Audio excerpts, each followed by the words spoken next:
Thank you દેવ પગલીભાઈ, તમને દિલથી thank you. તમને જે આ વિચાર આવ્યો ને, અને એ વિચારમાં તમે જે આ ગીત બનાવ્યું, અને મનુ રબારીભાઈ જે આમાં નામ લે છે, પણ સાચું કહું, હું ધ સિક્રેટ જોઉં છું અને ખૂબ જ જોઉં છું, અને મારી લાઈફમાં એને એપ્લાય કરું છું. જે આ તમે બતાવ્યું છે ને, તમે કદાચ ખબર નહીં હોય કે આ સેમ સ્ટોરી તમારી લખેલી કોઈની લાઈફમાં એપ્લાય કરી શકે, થઈ શકે, ભગવાન કરી શકે.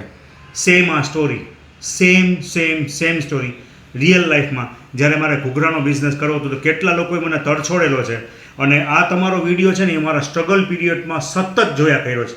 ધ સિક્રેટમાં એમ કહી છે કે વિઝ્યુલાઇઝેશન કરવું. મેં આ વિઝ્યુલાઇઝેશન કરેલું હતું કે મને કોઈ સપોર્ટ કરવાવાળી વ્યક્તિ મળે અને મારું માર્કેટમાં નામ થાય, મારે મારા જીવનમાં સફળ થવું. કહું તમને, જેમ આમાં બતાવે ને, મનુ રબારીભાઈએ તમારી પાછળ હાથ રાખ્યો ને તમને લઈ ગયા.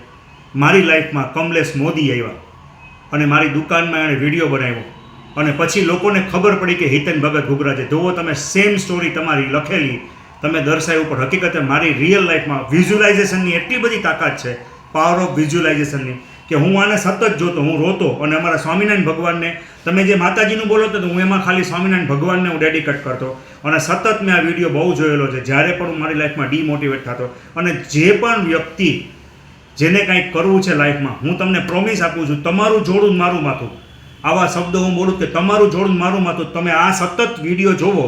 આ તમારે જો તમારી લાઈફમાં કંઈ કરો ને તમે અટકતા હો તો બહુ મોટિવેશન મળશે. એક સેકન્ડ, અને પહેલી લાઈન સાંભળો. દેવ પગલીનું ગીત બોલવાનું, દેવ પગલીનું ગીત.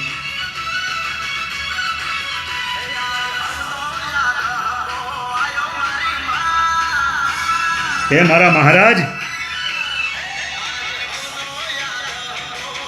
હા, હિતેન ભગત છે. અને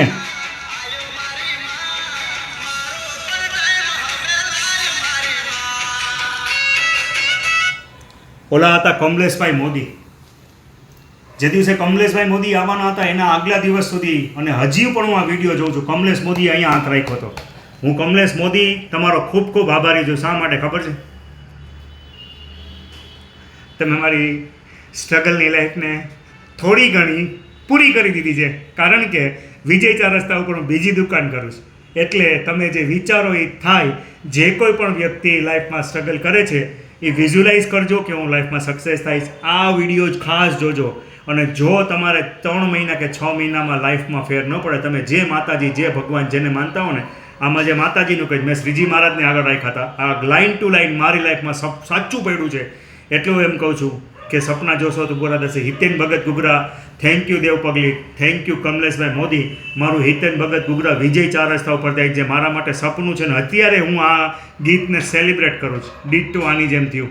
થેન્ક યુ. અને મારું એ પણ સપનું છે કે હક્કાભાઈ છે, હું તમારા બધાના વિડીયો જોતો હોઉં છું, એટલે દેવ પગલીભાઈ છે, હું તમને બધાને ઘૂઘરા એક દિવસ ખવડાવીશ. એ મારા સબકોન્શિયસ માઇન્ડમાં છે. એક દિવસે મારે મોરારી બાપુને ઘૂઘરા ખવડાવવા છે, એક દિવસે નિત્ય સ્વરૂપ સ્વામીને ઘૂઘરા ખવડાવવા છે, અમારા સંતોને ઘૂઘરા ખવડાવવા, ફક્ત ખાલી રાજીપો લેવા માટે. તમે જ્યાં છો ને મારો વિડીયો જોતા હો ને, તો ભગવાન માતાજીને પ્રાર્થના કરજો કે મારાથી જીવનમાં ધર્મ થાય અને સંતો હરિભક્તોની સેવા થાય. આ બહુ મારા માટે ઇમ્પોર્ટન્ટ વિડીયો છે. Thank you Dev પગલી. જય દ્વારકાધીશ, જય મા મોગલ, અને જય સ્વામિનારાયણ. કમલેશભાઈ, થેન્ક યુ.